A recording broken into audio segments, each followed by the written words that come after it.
Bienvenidos una vez más a otra lección de inglés de ESL. Ahora vamos a estudiar los modismos que se utilizan mucho en inglés. Son frases cortas, algunos modismos son largos, de muchas frases, de oraciones. Pero ahora vamos a concentrarnos en frases pequeñas como, por ejemplo, wanna, gonna, lemme, gotta, needa, gimme. Y vamos a trabajar con estas palabras. Y para empezar decimos, por ejemplo, wanna significa want to. En el idioma inglés como en el español igual se usan los modismos. En inglés decimos idioms, que son modismos. Tenemos por ejemplo que wanna significa want to.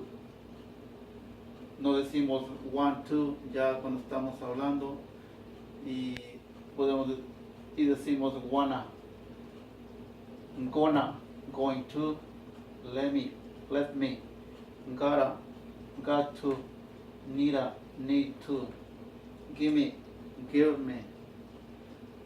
So, este de abajo es un modismo largo que al final lo voy a explicar.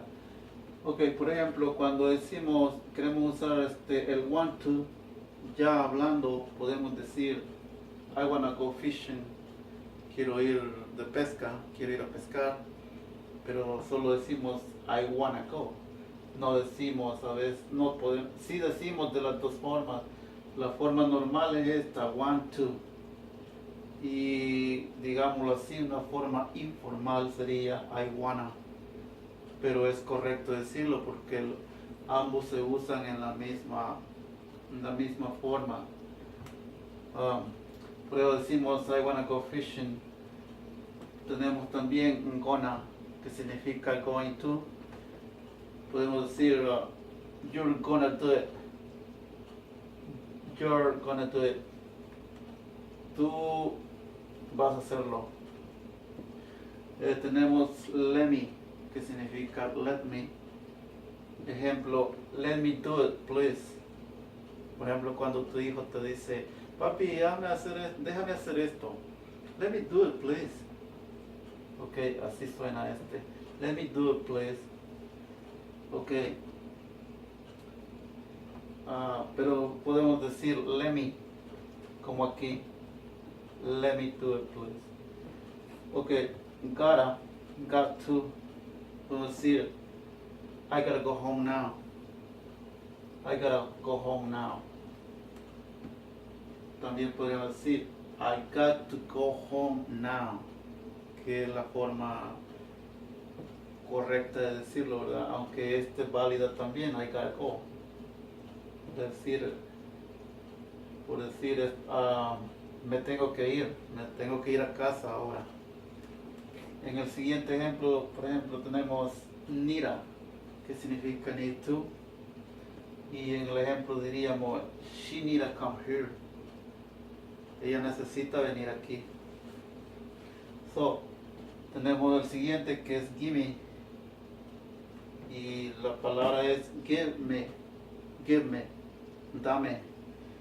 En el ejemplo diríamos gimme, que es el idiom, el modismo. Ya lo usamos aquí, ya no decimos give me, no que give me those books, dame esos libros. Ok, esos son los modismos cortos que estamos explicando.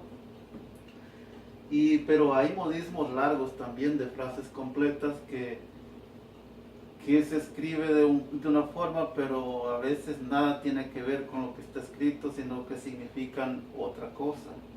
Y esos son los modismos. Por ejemplo, tenemos let's hit the ball running. Esto, al traducirlo, pues dice golpeemos la bola corriendo, lo cual no tiene significado muy claro, ¿verdad? Porque no está. Si alguien, por ejemplo, te dice, por ejemplo, tu patrón te dice, hey, podemos hacer esto, can we do this? y él te dice, yes, let's hit the ball running. Tú no le estás preguntando si van a jugar o qué o algo parecido, sino que estás hablando del trabajo, pero él te dice esto, let's hit the ball running. So, eso significa, es un modismo, una frase completa que significa comencemos el plan o comencemos ya.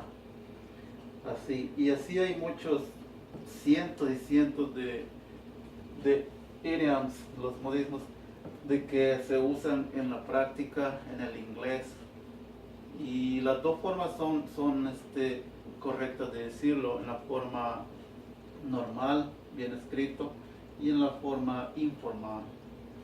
Así pues, esta ha sido la clase de hoy y espero verlos pronto en el siguiente video. Bye.